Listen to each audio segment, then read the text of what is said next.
real career journeys of professional women. Think less perfect on LinkedIn posts and more what's actually happening behind the scenes.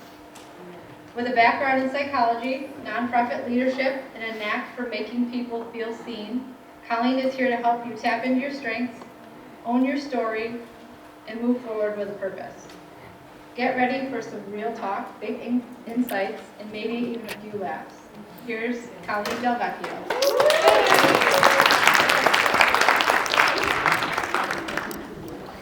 Thanks, Krista. All right, I either always love or hate being the ending speaker because either you're all exhausted or you're all happy, right? So I'm hoping we're all happy today, right? Excellent. All right, so let's jump in. We are talking about embracing the squiggles today, right? All right, so this is me. All right. Okay, 1976. Anyone know where I am? Disney, right? Okay, so this is me, 1976. We get to Disney, and the very first day we go on the monorail, right? Which, as a kid in 1976, this was the coolest thing I'd ever seen in my life. We get there, and the first car pull-ups, and this gentleman, who I have no idea what his name is, right, hops out and goes, "Hey, does your kid want to drive the monorail?" To which I go, "Yes," right? Who would want to drive the monorail?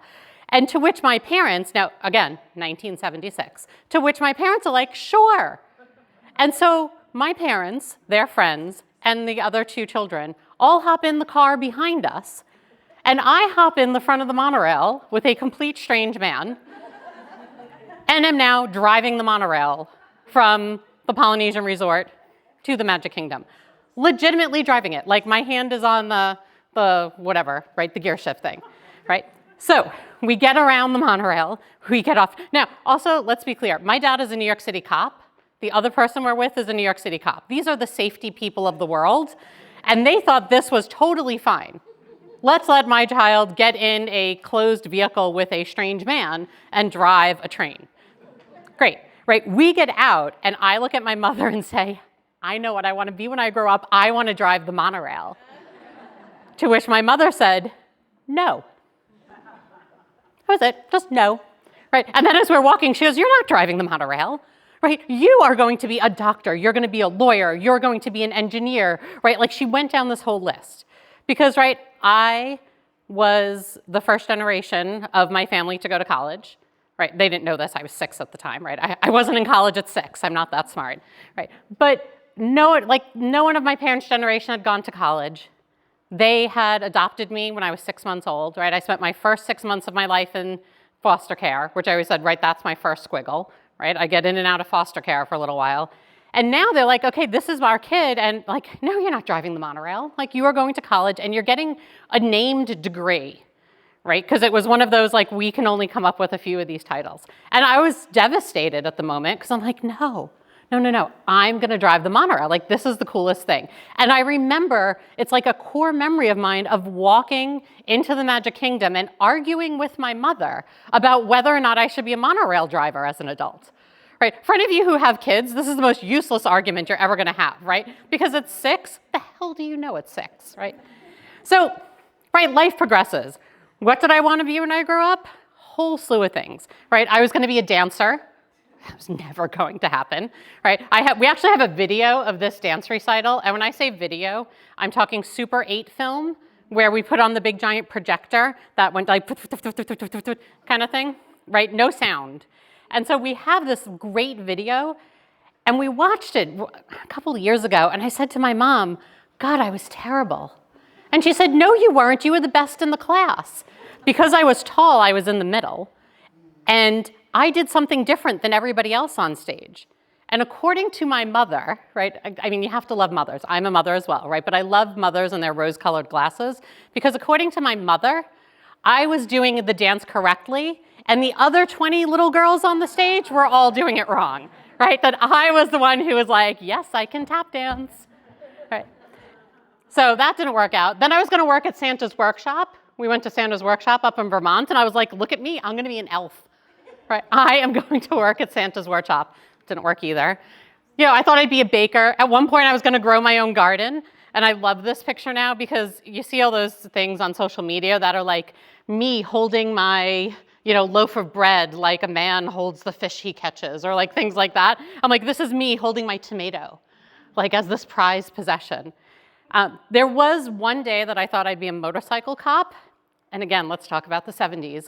Because I picked this picture up when I was doing the slide deck a couple of months ago. And I said to my mom, what was this guy's name again? And my mom goes, I don't know. And so I said to my dad, who was a cop, I was like, who is this guy? And he goes, I don't know. He's like, that was when I was running the New York City Marathon. And you and Mom were at the halfway stop.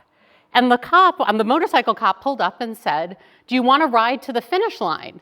And your mother was like, isn't that a great idea? So she put me on the back of the motorcycle with a stranger to drive me 13 miles to the finish line.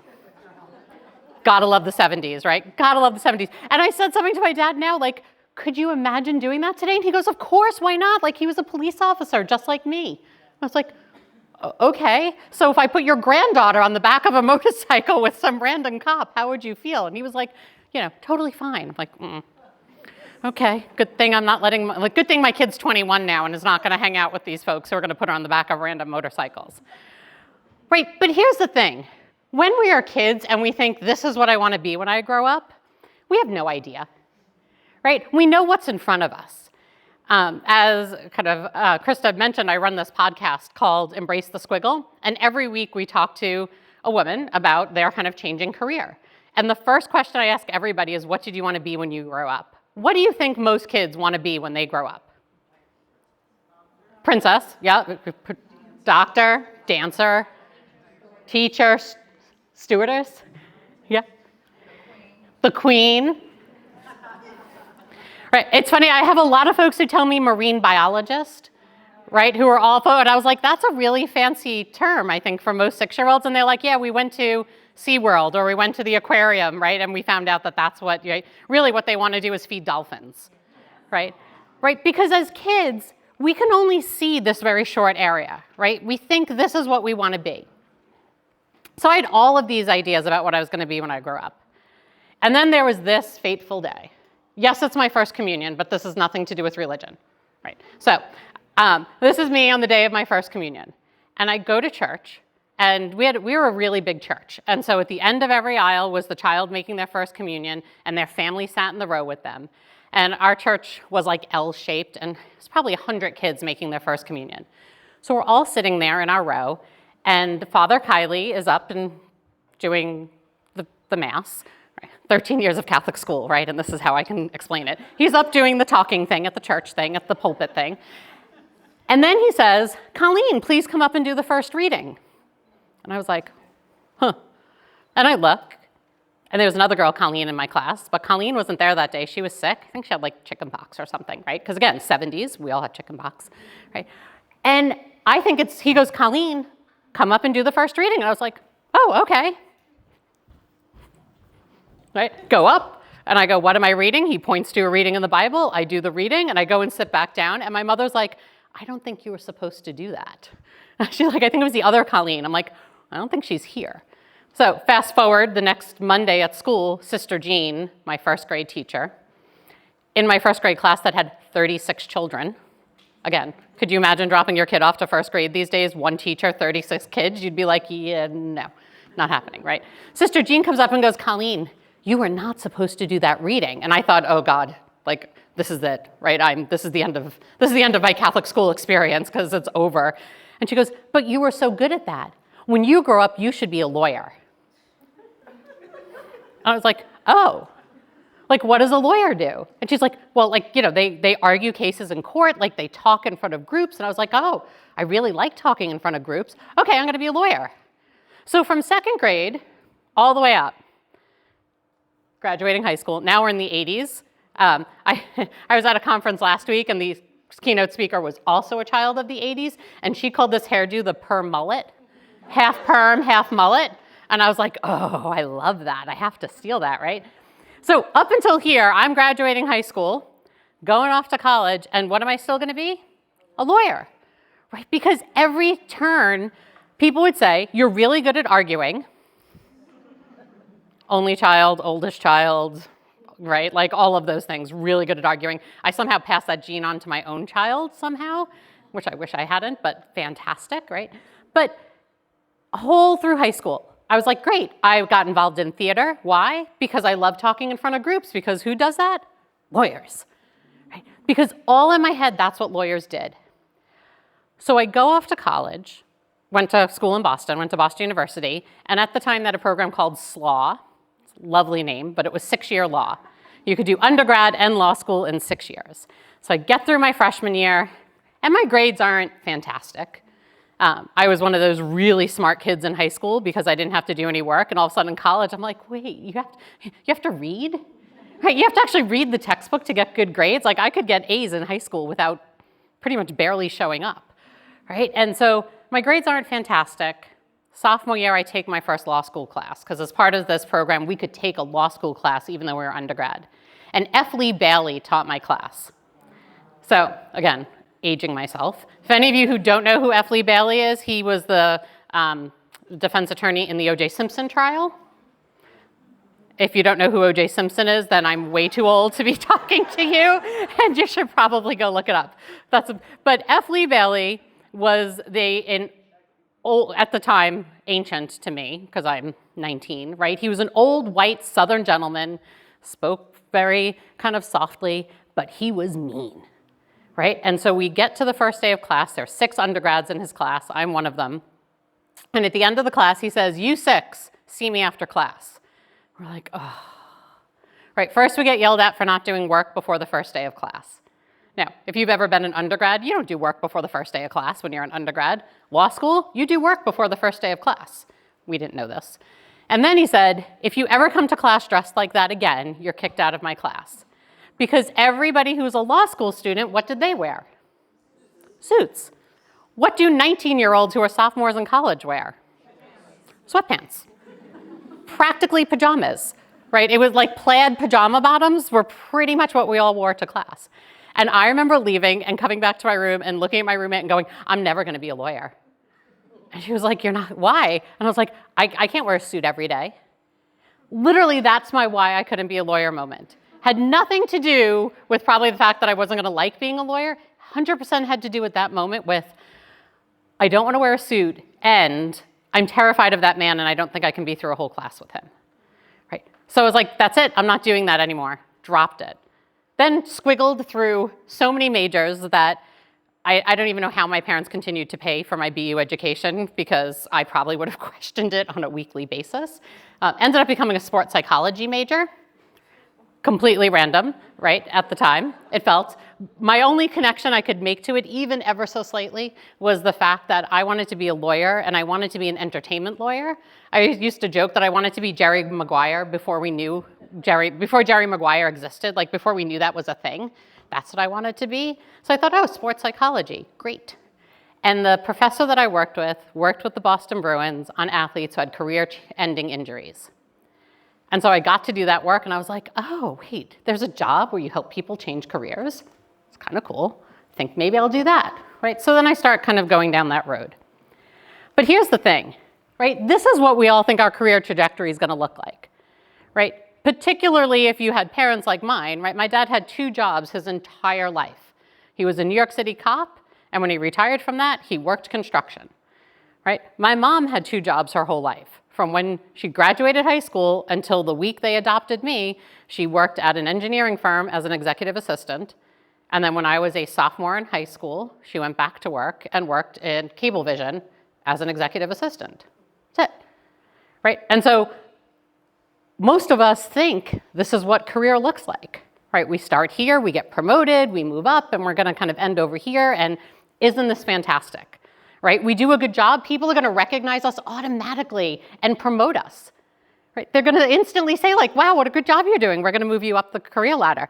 But that doesn't happen, right? Because for most of us, this is what our career looks like. Right? It looks like some little kid drew a squiggle on a piece of paper. And the thing is that when we get here and it doesn't look like this, and instead it looks like this, we think we're a failure.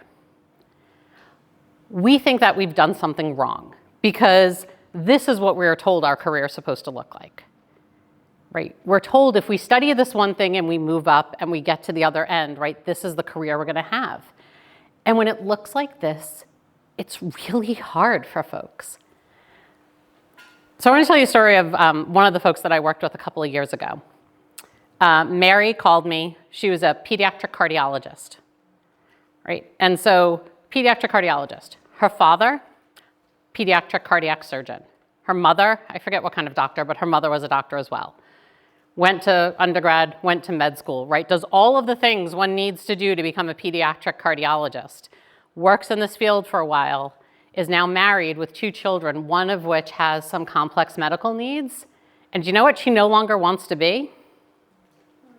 Pediatric cardiologist, right? And for multiple reasons. One, right, she doesn't want to work the hours anymore. She doesn't want to be on call 24 hours, every third weekend or whatever it was, right? She also would feel guilty if she had to leave work to tend for one of her kids because, I mean, almost, how many of you work in healthcare? Right, most, yeah, like the majority of you in this room, right? So you all know if you cancel as a parent of a pediatric cardiology department kid, you cancel a pediatric cardiology appointment, how long is it going to be before you get it again? 6 months if you're lucky, right? So she knows this. She knows if she cancels the appointment that day to take care of her own child, she's now putting another family in a bad position, right? She was struggling with this so much. And when we got on the phone, she was like, I don't know, like I can't do this anymore, but how can I not do this? Right? And she went down this road of talking about, gosh, if I don't do this, you know what? I took somebody's spot in medical school, somebody who didn't get to go to medical school, and now I'm not going to do this anymore, right? I took somebody's pediatric cardiology rotation, and now I'm not going to do this anymore. Like the guilt was bubbling up in her. And at that point I said, okay, like one, let's everybody take a deep breath. We're on Zoom, everybody, it was the 2 of us, right? So let's all take that deep breath. And now remember, right? You don't have to do what you declared you were going to do at 5 years old for the rest of your life, right? How many of you are doing what you said at 5 years old you were going to do? Anyone? Couple? Maybe? Right? Most of us didn't even know our careers existed, right? Right? How many of you at 5 years old could name your job title right now?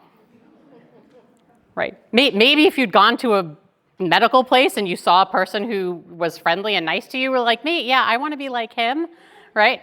Maybe, but, right, you don't know these things. And I was like, you can't think that at 5 years old, or when you go off to high school, or when you graduate college, you know what your whole life is going to be like. But yet we expect 16, 17-year-olds to make that decision, right? I have 2 daughters. One turned 21 yesterday. It's like, yay me for getting my kid to adulthood, and she's alive, right? A stepdaughter as well. She's same age. She's alive as well. But I feel like, gosh, I got one to 21. Whew. Right? But it's like I expected them, or we expected them at 17 when they were making this decision to go to college, what they wanted to study. The hell do they know? Like they have no idea what their life is going to be like. They don't know that they're going to decide to get this degree in pediatric cardiology and have to be on call for 24 hours a day, yet have a child who might also need you during that time. Right? You don't know what your life is going to look like. And so when she and I ended our phone call the first time, I said, listen, the one thing I want to say to you, and I'm like, I know you don't need my permission, but sometimes you need to hear it. Give yourself permission to step away from it. And if you're not someone who's able to give yourself permission, then I'm giving you permission. I'm giving you permission to walk away from whatever training you've done, whatever schooling you've done. If it doesn't suit you anymore, you can walk away from it and change, and it's going to be okay.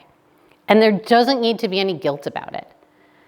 And then we both cried, and right, end of the phone call. And over time, she figured out and did kind of switch careers and is much happier, right? But we had those moments, and I was like, listen, I get that people don't need my permission, right? It's not that. It's sometimes people need to hear that you are allowed to make these decisions because there's so much that is wrapped up in our careers, right? Everything from what did your parents tell you should be, right? I'm not the monorail driver. We go to Disney more often than the average person, but I still don't get to drive the monorail. And fun fact, they don't let anyone in that front car of the monorail since like 1980 because they realized this was a really bad idea. So here's the biggest problem, is you've probably seen some version of this on like Instagram or Facebook or LinkedIn, right? Like wherever you are, wherever the social media world. People tell you when you are figuring out what your ideal career is going to be, what is the career that you should have? And they say it needs to be these three things, right? You got to have the skills, right? You can't go and you can't be a pediatric cardiologist, probably unless you're in like the top 5% of your class, right? You're just not getting into medical school, hate to tell you, right? So you got to have those skills. You should really love to do it, and even worse, and I know everyone hears this all the time, is people say it should be something you're super passionate about. And I'll tell you why I think that's worse in a minute, right? And it should make you money, right? So you should find a career that you're really passionate about and you love it. You have the skills and it makes you money. So here's the thing. Has anyone ever had a job that they didn't love? Right? Has anyone had a job that wasn't their passion in life? Right? Right. And there are times that I've had jobs that I didn't love and weren't my passion in life, but they were what I needed right then. Because you know what this circle's missing? It's this bottom piece here, right? It fits with my life right now. Right? Because at different phases of my life and different phases of your life, you need something different from a job. Right? I think about when I graduated college, living in Boston in my early 20s, my roommate and I, we were brilliant, right? So working in nonprofits in Boston, and we decided we were living in Allston, because that's where you lived when you had no money. Now we're talking the early 90s, so I've at least surpassed the 70s and 80s now. It's like 93. We decide we can move to Beacon Hill because we won't be paying for cab rides home from nightclubs on Saturday night. So somehow the 4 cab rides a month was going to figure out the difference between Allston and Beacon Hill. We were brilliant economists, right? So we decide that this is really important to us, and we decide, okay, we're going to move to Beacon Hill. We've managed to find a tiny apartment. For those of you who are familiar with the Hill, there is the light side and the dark side. The dark side is the type side that slopes down towards Mass General, and it's the dark side because you don't get sunlight in most of those buildings. Back in the day, in like the early 1900s, these were, or 1800s, some of them, these were built for your staff to live in when you lived on the side of Beacon Hill that got sunlight. So we moved into one of those, tiny house living before tiny house living was cool, right? My bed was the size of my bedroom. I had to put a shelf because I couldn't put a little nightstand. I had to put a shelf to put my glasses on every night because that's how small. But we moved in there. And at the end of every month, when I paid my rent, I usually had somewhere between $3 and $7 in my bank account. And I was living life. Like, this was fantastic. Look at me. Like, I am paying rent. I'm an adult. Look at, I have health insurance. I was even putting like $5 a week towards my retirement. I mean, I was only making $18,000 a year. So, right, it felt like a lot. But here I thought, like, this is wild and crazy. If that was me today, I have 2 kids in college right now. I can't be making money I can't make $18,000 a year. One, it would be illegal, right, to pay me that little these days. But if at the end of every paycheck, I only had $3 in my bank account right now, I'd be in the corner sucking my thumb every pay period, right? I can't, that is not gonna fit with my life right now. In my 20s, it was fantastic, right? I remember my dad saying things like, you should have 6 months savings cash just for an emergency. And I was like, huh. Who has an emergency? You know who has an emergency? You know who lives in the only building on Beacon Hill to burn to the ground in like 100 years? Right? Went away for a vacation, came home, and the next day, our building, gone. We were like, wow, this is what my dad was talking about, right? These are the 6 months that you should have for emergency funding. But we were scrappy, so we literally couch surfed for 3 months until we could save money and get an apartment again, right? But when I think about it, I want to find the job that fits with my life right now. Because the job that fits with your life right now probably isn't going to fit with your life exactly 10 years from now. Right? If you think back 10 years from today, where are we, 2015, right? Who's predicting COVID, right? I mean, I was working at a hospital at that time, and I remember us talking about things, and the head of the ER saying, because we'd have those like emergency drills, and we'd be talking about like, how do we get patients down a stairway who can't walk? And we had the wheelchair sling kind of thing that we could take one wheelchair patient down the stairs if the whole place was on fire. We're like, oh yeah, like this is great. Like we totally can deal with this.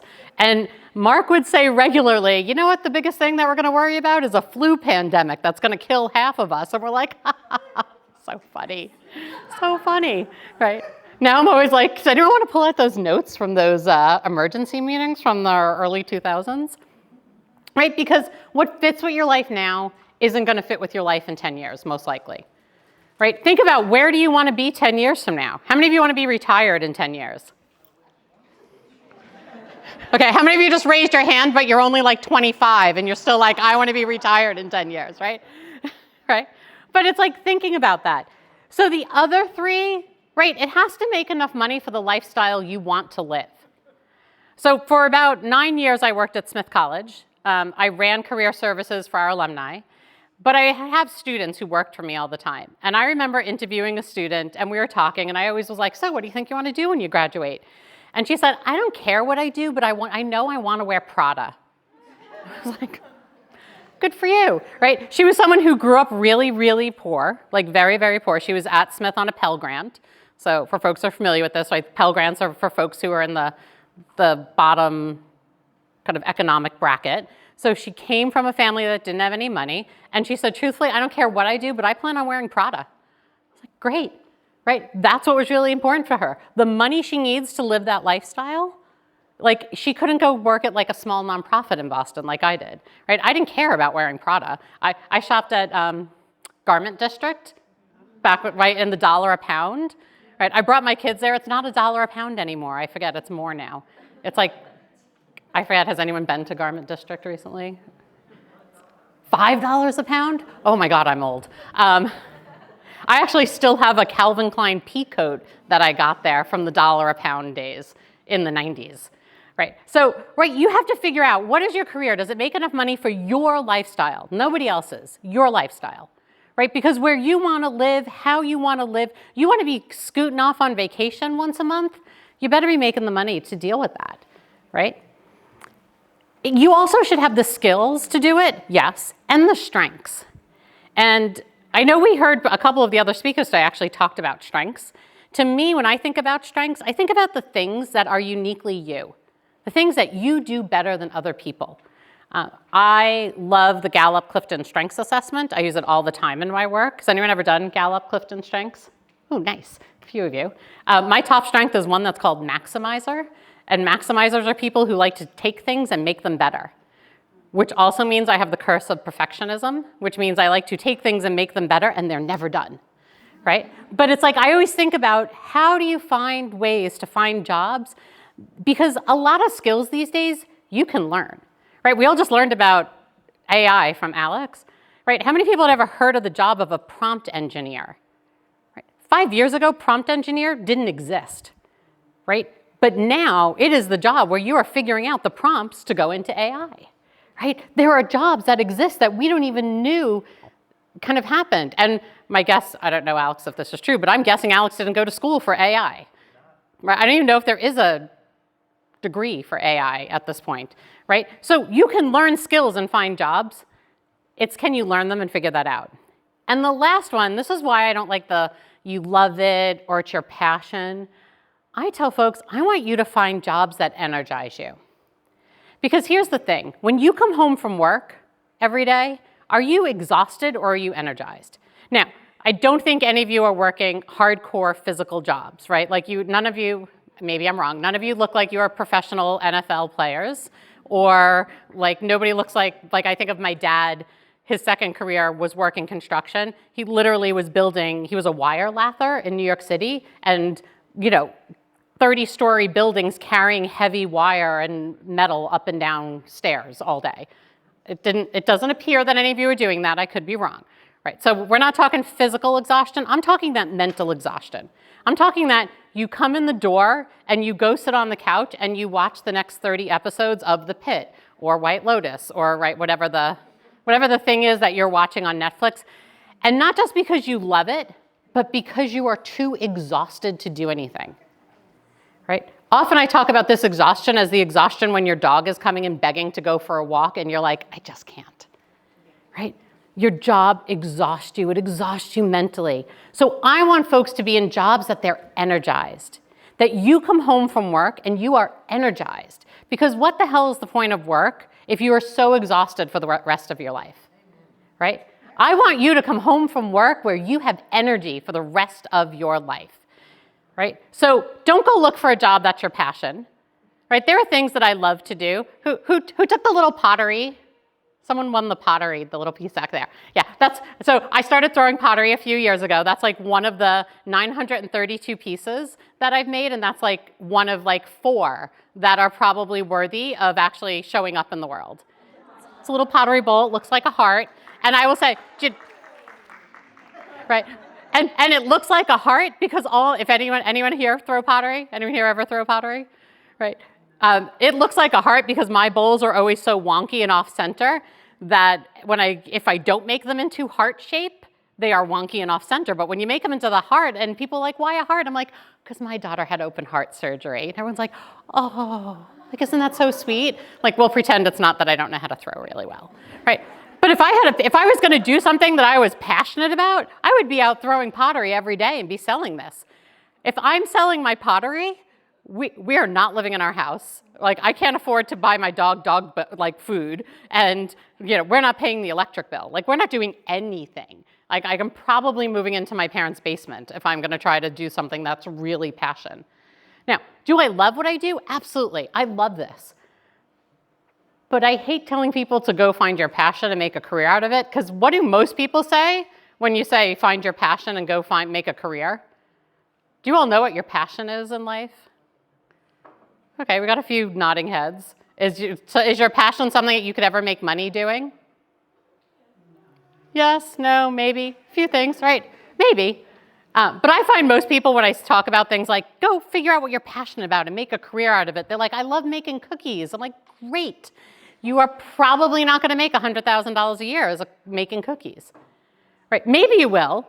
Right, I don't want to be the let me cut everybody down, right? But maybe you become the next Tate's Cookies or something, right? But again, let's find you a job that energizes you, because if you want to bake the cookies or you want to take pottery, right? It wasn't until I quit my last job that I started taking pottery, because you know what? I was exhausted from that job every day. The thought of actually leaving my house at 6 o'clock one night, like last night, I was at pottery from 6 to 9 o'clock, right? The thought of doing that when I did not like my job, I couldn't do it because I was too exhausted. Right, so let's think about this, right? If you think about your career trajectory, this is me, right? So here I am in my 90s, I'm single, I'm living in Boston, I'm working at nonprofits, everything's great. I get married, 2003, we move out to the western part of Mass, past Worcester. I didn't know it existed. Right? Wow. I know. It was like, where the hell are we going? We keep wait, there's things past Worcester we're driving. Then we hit 84 and we kept driving. And I was like, whoa, where the hell is this? It ends up that there is things that are west, even past Worcester, even past 84. So we ended up in Feeding Hills. It's the same town. It's the part of Agawam, the town Six Flags is in. So if you've ever been to Six Flags, that's where we moved to. Right? Because I got married, had a baby, realized probably couldn't really fit her in our Porter Square apartment. At one point, we thought we could, and I was like, I don't know that we can fit the stroller in the apartment and the crib. So we could either get a stroller or a crib, not both. So we move out there. Great, start working at a hospital because my daughter at 1 turned blue. She was my fun kid, right? Right. So turns blue at 1. We spend a week in the hospital. She's totally fine. No one figures out what's wrong with her. Great. And then I call my boss and say, I can't keep working here. because my job, I was flying all over the US and sometimes internationally and doing training on how to help people with disabilities find jobs. And I was like, oh, the next day I was supposed to be in Utah. And I was like, I can't go to Utah. And at the time she was in the hospital, so of course my boss was like, yeah. And then after that I was like, I can't do this. I don't want to be on a plane. I don't want to be a plane ride away, because since they couldn't figure out why she turned blue, the doctor at that time said, yeah, usually when this happens, it happens a bunch of times before we figure it out. And I was like, a bunch of times? Never happened again. Totally fine. Who knows? Some weird quirky thing, right? My kid just blew. So I'm like, all right, so I got to quit that job. I get a job at the local hospital. It's great. My kid was in daycare. For any of you who have had children and things like daycare, right? The daycare place, they were open from 7 a.m. till 5:30. So I had leeway in dropping her off and picking her up. Then I get divorced, right? Another squiggle of my life, right? Get divorced. Now I move to another place. Now I'm in a place with just me and my daughter, buy another house. And all of a sudden I'm like, oh, she starts school. Anyone ever kid in kindergarten or elementary school? What time are most elementary schools run? 8 to 2, 9 to 3, right? Most of us don't work those hours. And I was like, oh, okay, well that doesn't work. So I couldn't be working at the hospital, found a different job, switched to higher ed. Had a boss who I walked in one day and she said, which clock do you go by? And you know how like when people ask you a question sometimes and you have no idea what they're talking about, so you're like, which clock do I go by, huh? And she goes, well, like the one on the wall, the one on your phone, or the one on the computer. I was like, well, probably the one on my computer, because that's what I'm looking at all day. She said, great. Remember, anything less than exactly 8 hours a day is considered stealing from the company. And I was like, oh, time to go find another job. Right, time to squiggle again, because it's like, I have a kid in elementary school now.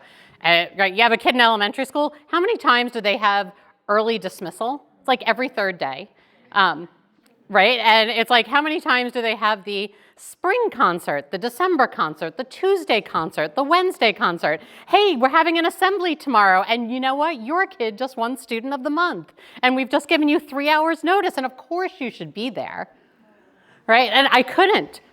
So I switched, got another job, new place, ended up meeting my husband. We got set up on a blind date. It's like squiggle number like 8 at this point in my life, right? He and I both had been recently divorced, and we had a mutual friend who said to us both, you need to practice dating. You haven't had a date in so long, go on a practice date. And so we went on a practice date. We closed the restaurant and then got married 2 years later. Right, so sweet, right? Isn't he so sweet? Right, but now I also have a stepdaughter. Right, so now I have my daughter and my stepdaughter. Great job, I love it, everything's going great. My boss quits. How many people have had a boss transition that wasn't their favorite? Right? So my boss leaves, and now I'm working for someone who we don't see eye to eye. It just doesn't really work. And about 6 months later, my job gets eliminated. Right? Completely devastated. And I always think of like those squiggles that you think are going to be the worst. I called my husband sobbing, and he's very calm. And he's like, it's fine, come home, everything is great. And I get home and he says, congratulations. And I was like, who the f are you? Like, what do you mean congratulations? Like, it's the worst day of my life. And he's like, it's the best day of your life. He's like, you now have the ability to squiggle into something new. And he's like, I know you're going to find something that is going to be fantastic and you're going to love a lot more than this job that you were exhausted at. This job that you would come home every day and not want to take the dog for a walk, right? The job that you'd come home and not want to do anything. I couldn't decide what to cook for dinner most nights, right? Because I was so fried. And I was like, okay. Right. So in 2019, yes, 6 months before COVID hits, I now start my own business, right? And it was the greatest thing I've ever done, right? It's worked great for me. It's worked great for me at this point in time. Right now, I have 2 kids in college. And when I think back to what's important to me in this ideal career right now it's all the money, right? I'm paying 2 tuitions. 1 more year, 2 more semesters, right? And we are done paying college tuition, right? But that's what's important to me right now. I want to make sure my kids are getting their college tuition paid. So all of these squiggles, right, through my life happened because there are different phases of my life, right? And every single one of those job titles, there's not a single job title that I've ever had that I could have told you existed when I was a kid. There's not a single job title that I ever had that I could have told you existed when I was in college, right? Because in your lifetime, you're going to work about 90,000 hours as a US person, right? Whew, right? Now everybody's totally depressed, right? So do you want to spend 90,000 hours doing something that is miserable to you, that exhausts you? No, you do not. Because if you're saying yes, then we probably have to have a whole different conversation, right? So let's talk about 4 ways that you yourself can squiggle, right? My first is to get you to reflect. And so when I tell folks to reflect, there's a couple of questions that to me are really important in reflection when you think about what's important to you. So I want you to start with what's important to me in my whole life right now. Right now, my husband, my 2 kids, they will yell at me for this photo because this was taken during COVID. Now I'm like, no, this is our most recent family photo. And I'm like, oh, wait, no, this was 5 years ago. But we hired a photographer because it was my 50th birthday during COVID, and we hired a photographer for me to literally eat cake and take pictures of it. Because I'm like, I couldn't even figure out what else to do because it was my 50th birthday. So, right, my kids are really important to me right now. Right, I want you to think about what's important to you. The next thing I want you to think about, reflect on, is why do you work? Right? Bills, right? And so here's, okay, wait, who just said bills? Who's my bills person? Okay. All right, I'm going to ask you for a couple more questions, right? So why do you work? Your answer was bills. Why do you have bills? Why do you have a mortgage? Why do you have children? Because what was the last one? Because you're crazy, right? But I mean, I think of like, what's important. When I think of why, I always tell people, keep asking why 5 times to get to why do you work. And, right, we're not going to say you work because you're crazy. We're probably working because you have kids, right? If you didn't have kids, right, there's a different level that you might need to work. I always think of when I do this exercise to myself of why do I work, and I go through 5, at this point, it's I work because I don't want my kids to have student loans. Right? My goal is to get them through college and for me to have paid for it because my parents paid for my college education, right? My husband's parents paid for his college education. And I know my parents scrimped and saved, and like my dad was working lots of extra hours in order to do this, right? Because he was a cop and a construction worker, right? We were not a family who should have afforded BU, right? Now we definitely would have been on financial aid. Back then it didn't happen. Right, so really reflect on what's important to you. What's important to you in a job? Right? What do you really want your job to give you? And sometimes, yes, sometimes it is very straightforward, right? I think of when I had first gotten divorced and I was looking at kind of switching jobs back in the middle one here, and I was looking for a new job. It was during the phase that we were waiting on my daughter to have open heart surgery. We knew she had to have open heart surgery. She's totally fine, right? But knowing she had to have open heart surgery, there was only one place that I was bringing my 6-year-old, 7-year-old to have open heart surgery. Where was I bringing her? Boston Children's, right? So I'm like, I only would look at companies that had health insurance that paid Boston Children's as a copay and not a percentage. Because I asked, and they were like, yeah, it's probably about a $500,000 procedure. Right, and she's 21. This is back when she was like 6, right? And I remember thinking, $500,000, if I'm paying 20% of $500,000, that's $100,000. I don't have that as a single parent.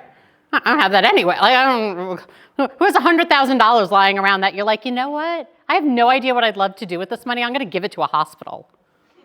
Right? We don't have that. So I was like, oh, I was only looking for jobs that specifically had health insurance, Boston Children's as a copay. And I still remember getting that $500 copay and thinking, right? Because I was a single parent at the time, right? $500 was a lot of money. But right, that's what's really important to me. So the specific health insurance was important then. Now it's not as important. My kids are 21. They'll get what health insurance they get and they won't get upset, right? You will take what health insurance I give you and you'll be happy that I'm paying your health insurance, right? So step one, right? Step two, I want you to connect. Right? I talk about this all the time. That's why I loved this, the whole kind of theme of today, this whole connections piece. I want you to connect with people. Because the possibility of you finding some cool career that you never knew existed is because somebody else is going to show you that the door exists, right? Somebody's going to say, hey, you know what? I have this cool job.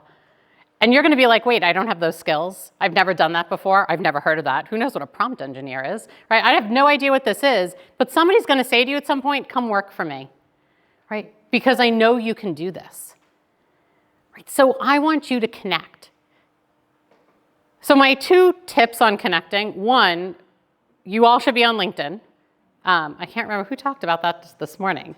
Was it, no, it wasn't you, Mary, right? Was it Ileana? I think Ileana, right? Ileana was talking about LinkedIn. You should all be on LinkedIn. If you are on LinkedIn and you have the LinkedIn app on your phone, open it up right now. Because I'm going to tell you a little trick that I didn't realize existed for the longest time. So when you open up the app on your phone, and there's a search bar on the top. If you tap on the search bar, there's a little kind of square to the right. If you touch on that square, you get a QR code that you can now hold out to anybody else in the room. They can scan that, and you're now connected on LinkedIn. Right, there you go. Now we're all done. You can all go home. Right, no. Right. It's such a simple thing. I do say that one of the LinkedIn things that I miss so much is back in the day, LinkedIn used to have the ability that you could actually say, connect with people in the room, and it would pop up all the people's LinkedIn in the room, and you could connect with them. It doesn't do that anymore. You see your little QR codes? Okay. All right, we're going to come back. But you can all connect with me on LinkedIn. I'm like super connector. My goal in life is if I could literally just get paid to connect people with other people who are interesting, that would be like my ideal job, right? I'm just like matchmaker of like interesting people. The other reason I want you to connect is all of you should have your own personal board of directors. You should have, I usually say 4 to 6 people. 4 to 6 people in your life who are your own personal board of directors. Because what does a board of directors do for a company? Other opportunities? They guide them, right? Give them advice when you don't know what to do, when you're unsure. I want you to have 4 to 6 people in your life that are your personal board of directors. These are the people that you can reach out to and call and say, you know what? I need some help making this decision. I need to talk this through. You're my people. Right? Have those folks. Now, some of them may be folks that you don't talk to often, and some of them may be folks you talk to weekly. I know I think of the folks who are on my personal board of directors. One is someone who I probably call once a year, right? But they are the person who, when I need to make a big decision, I'm going to kind of run things by them. So get out there and connect and have that group of people. Make that group for yourself of those people who you can connect with. The other one was, I think it might have been you, Mary, who talked about like being in the room with different people, right? Being in the room with interesting people, right? Being in the room, right? Those rooms where you're kind of connecting with people outside of your usual team, right? So when I think about that, I want you to join some committee or volunteer somewhere, like do something that puts you in the room with people you don't usually get to meet with.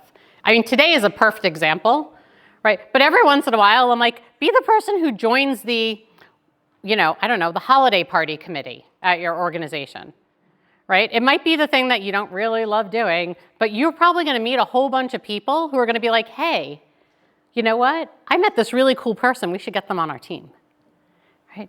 When I worked at a hospital, I was on the risk committee, or whatever, like emergency disaster preparedness, risk compliance, blah, blah, blah, blah, blah committee. I was the volunteer director.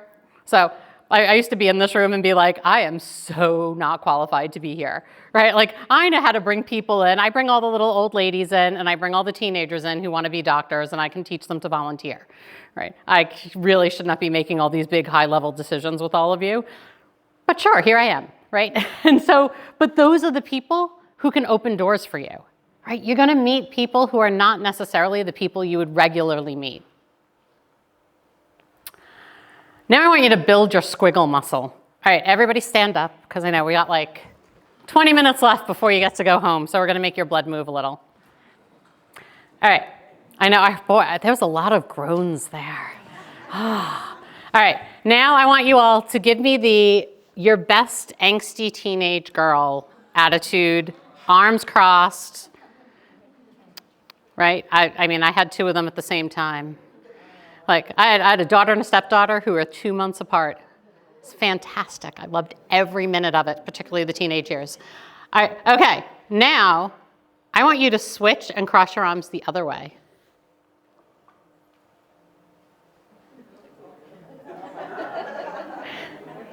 Right? Okay, how many people like, I can't wait to switch them back? Okay, you can switch them back the other way and you can sit down. Right? I tell folks, right, when we think about change, when we think about changing anything, the majority of folks out there in the world don't really love change, right? And so I always think if I'm just making you cross your arms a different way, that this gets enough groans and enough people like, ugh, right? If that's you in that moment, boy, right? Think about big change. It can be hard for folks. It's why often people stay in jobs, careers, marriages, relationships that they shouldn't. Things that you should have squiggled from, right? Things that you should have gotten up and moved away from because it's comfortable. You can write this anywhere, but I did put cards on the table that say like, kind of figuring out your next squiggle. But I want you to grab a pen and a piece of paper. If you have your card, you can put on the big card because it feels like it's a nice thing to do. But if not, right, grab a pen, piece of paper, and I just want you to make a random squiggle. Make a couple of them.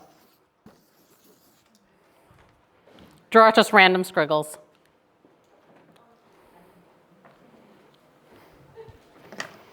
All right, give you another couple seconds here. Everyone just draw a couple little squiggles. These do not need to be pretty, right? Again, just squiggles. Okay. Now, I want you to put a little triangle on everybody.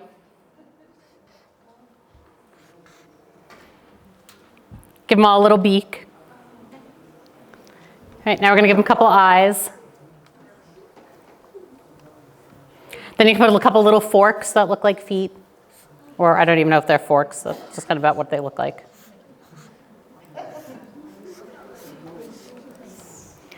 Now you have birds. You have your squiggle birds, right? Oh, right? Now you're all artists. No, so you're not artists. I mean, maybe you are, but right. You have squiggle birds. So when I think about getting people to kind of build squiggle muscles, to embrace squiggle, to embrace this idea of change, when I say embrace change, and I have to say, I work with lots of companies and I'll come in and they'll say, can you do a change management workshop? Do you know how many people show up in the room when they're like, and we have Colleen Del Vecchio coming in today to talk about change management. Who shows up in the room? Nobody. Maybe a leader, maybe if you're lucky, 1 or 2 managers. But when I start talking about, hey, we're gonna squiggle, people are like, huh, okay, maybe. All right, what's a squiggle, right? A little more, it's a little softer, not as scary. But I want you to build your squiggle muscle. And I don't care if it's practicing making birds into something different, if it's using your non-dominant hand to sip your coffee one morning, right? But start getting comfortable with change. Because the more you do little bitty changes, the bigger changes aren't gonna feel as scary. All right, and my last one is know what energizes you. And we started to talk about this before. I have a tracker that I use for this, that Monday through Friday, what is your battery like, right? You can grab the tracker here. But really, why I use this with folks, I use this with folks whether they want to change careers or whether or not we're worried about burnout on their team. Because you know what? When you are getting depleted of your energy at the end of every day, the rest of your life just sucks. Right? Literally, it sucks the energy out of you, right? It sucks everything. It is miserable. So I want people to figure out what are the things that energize them. Because if you're not tracking what's energizing or draining you, you're just thinking it's your whole thing, right? You've hit that point where you're just exhausted all the time. So let's start to think about what are the days where you end the day with a full battery. Or if you start thinking about what are some of the tasks that you end the day with a full battery. Because often the things that we hate doing and the things that suck our energy, we push till later in the day. Like you avoid doing them. So you do them right before you go home, which then means what? You go home with no energy. So if you can instead flip that switch, right? Do those things that may not energize, that kind of drain you a little bit earlier in the day, and do something that energizes you towards the end of the day, and you can leave work full of energy, you're gonna get to go home and have energy for the rest of your life, right? Because if you're like me and most people, like you're gonna put off the thing that you don't like doing the longest.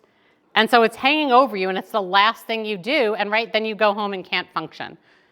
I remember I can distinctly picture myself standing in the kitchen one day and having my kids be like, what's for dinner? And me just sobbing, right? Because I was so over it. Like I was exhausted, I was drained, everything in my work life was miserable. So when I showed up at home, I couldn't even make a decision as to what was for dinner, right? And I'm the cook in the house, right? If anyone else cooks, we don't want to eat dinner, so. Right, so let's get back to this. I want you to think about how you can get yourself to that middle. Now, this is going to be fluid and moving, right? These things are going to change. So I tell folks, like, you have to get a pulse on this for yourself regularly. What fits in your life right now? And if you are someone who is really, like, change is really hard for you, there's a chance that you're stuck in your career in a place that doesn't make sense. Right? That doesn't make sense and isn't filling these things for you right now. On our podcast, like I said, every week we talk to women who've kind of changed careers and done different things. You're probably not going to recognize any of these people except maybe Sarah Haynes, who's in the middle. Sarah was one of our first guests on the podcast, and one of the things she said that has always stuck with me was she talked about this theory of the blue marker. And it was the idea that she was in college, a sports psychologist came in, their team wasn't working well. Sports psychologist gave her a handful of markers and said, throw them up in the air and catch them all. And so she threw them in the air and she caught none. And he's like, great, you have no focus, right? You haven't figured out what you want. If you don't know what you want, how can you possibly get it? So the sports psychologist said, now I want you to throw them in the air, but I only want you to catch the blue marker. And then she caught the blue marker and she was like, yeah, okay, I get it, right? What's your blue marker? What is the thing that you want to focus on? Right? And so these are just some of the women who've been on our podcast who talk about changing careers. They've changed in everything from being Carrie Underwood's personal assistant to running an NFT, which I got this wrong, thank you. Thank you, Alex. Non-fungible token. If you're like me and don't understand the concept of these, it was kind of like, it's like a digital thing that you own. Obviously, I don't know these very well, right? I think of somebody else who was a dramatog. Any theater people know what a dramatog is? No, right? I had no idea either until I worked with this person, right, and talked to her. But it is a job where her job was to actually watch plays and give feedback on them to everyone. She now runs a institute where she is giving like awards that she said are kind of like Nobel Peace Prize kind of awards. Like she's in charge of the whole awards process, but her whole job is giving feedback when people are applying and nominating for these awards, right? I think of Lachey, who was a social worker working with inner city kids and is now a social worker for the NFL Players Association, where she is working with retired players to make sure they have everything that they need, right? We think of retired NFL players and we think of like Tom Brady, right? Like Tom Brady doesn't need somebody helping him figure out what he needs. But if you're the average NFL player and you've played 3 years, there's a good chance that maybe you didn't finish college and you don't know what you're gonna do next, right? Lachey works with folks like that, right? Or Lauren, who used to run a media company and started posting on TikTok 3 years ago on Book Talk. If any of the TikTok people of the world, she's on Book Talk. She exploded so much that she quit her full-time job and now runs reading retreats, right? People change jobs, they change what they do, and they figure out what's going to be great for them because they took that time to reflect, right? They did take that time to pause. So thank you. Go listen to the podcast if you want to hear stories of this. We've been doing it for like a year and a half. Or if you've changed careers, I always love new guests for my podcasts. So if any of you want to talk about it, or if you want to change careers and you don't know what you want to do, we also do live coaching on the podcast if anyone's interested too. So there's that. But right, I always go back to 5-year-old me really thought the job of driving the monorail at Disney was the greatest job ever. I keep joking with my husband that that's going to be my retirement gig. I think he would die rather than he actually went to UCF in Orlando. He's like, I don't want to go back, right? But also, right, me who thought I wanted to be a lawyer, it's not what I wanted to do, right? But what I loved with the idea of being a lawyer was talking in front of groups. That's what I love doing, and that's what I am doing, right? So you can kind of figure it out there, but know that it's okay to change your mind. It's okay to decide to do something different, right? And not only is it okay, you're going to feel a lot better in the rest of your life if you're not working at a job that makes you miserable every day.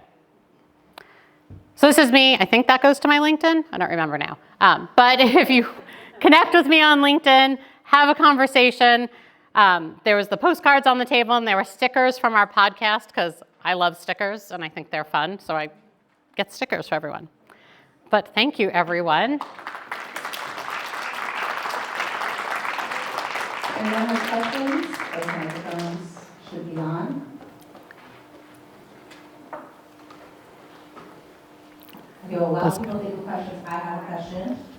I know you mentioned sort of burnout and being exhausted the other day, but what are some other signs to look for when to like walk away from either something you're already doing, or when a curveball happens, how to know when it's not the right thing to do and not do it? So I always start with, I feel like you feel it in your body. Like you know it, right? If you are exhausted every day, if you are constantly aches and pains, you feel it in your body when things aren't right. I think we feel it in our gut when things aren't right. For burnout, everyone has their telltale signs of burnout. For me, I always say it's when I start snipping at my dog for doing dog things, right? When I get to the point that I have zero patience when Jack wants to go in and out 30 times because he wants to, like this time of year, he wants to chase the birds, then he gets exhausted and wants to come in. Then he wants to go chase the birds, right? When I start snapping at my dog for doing dog-like things, that's my telltale sign, right? And everyone has different telltale signs for burnout.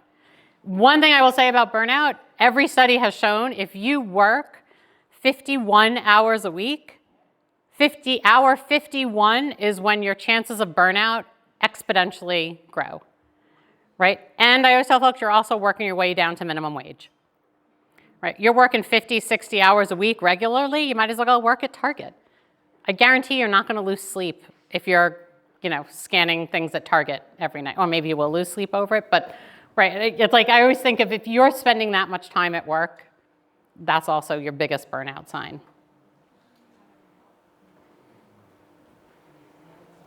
All right, nobody's going to dare ask a question because it's 10 to 4 and everyone, You were talking earlier about like you switched from being a lawyer to sports psychology, right? Like let's say you were an adult when that happened and you were a lawyer and then you realized you wanted to do sports psychology. What would you say to somebody who essentially what they would want to do, they would have to restructure all their training and they would have to go to square one later in life? Yeah, I will say the two, anyone guess the two most common people who come to me for career coaching? Lawyers. Teachers. No, not musicians. I don't get a lot of them who come. A lot of them want to kind of do more musicians, can't figure that out, right? But I get a lot of teachers and I get a lot of lawyers who don't want to do that anymore. And so part of it is thinking about, do you want to do something that is going to require education? And how will that work? One of the people who's going to be on our podcast next month is actually the person who's the oldest person to go to med school. Dr. Jen is her. She goes by Dr. Jen on TikTok, and she's in her 50s and is in medical school right now. And so right? I think I'm super impressed because I'm in my 50s and there's no chance that I could ever hold that info in my brain, right? But I think at that point we have the conversation over, is it going to be worth it to do that sort of education? Now, if you are independently wealthy, go for it, right? If you're all independently wealthy, go to school till you're 105, right? But if you are taking out loans to do this, let's really talk about if school is necessary. And then it's like, what excites you about being a lawyer, right? Is it the legal stuff? Well, maybe you could go be a paralegal, or maybe you could work at a nonprofit that has lawyers, right? Like, there are different things that you can do along that. But for education in general, right, I am 100% pro-education. I love it. I teach at a grad school program. I have my master's. I love education. But I also talk people out of it regularly if it is not going to make sense in the long run. I think there's a lot of certificate programs you can do. There's a lot of free classes you can do on LinkedIn that you can add to your resume and add to your LinkedIn that's going to qualify you for jobs that are free, right? Or on Coursera, right? That are not an MBA or things like that. All right, thank you. I will pass it over to our folks so they can wrap us up.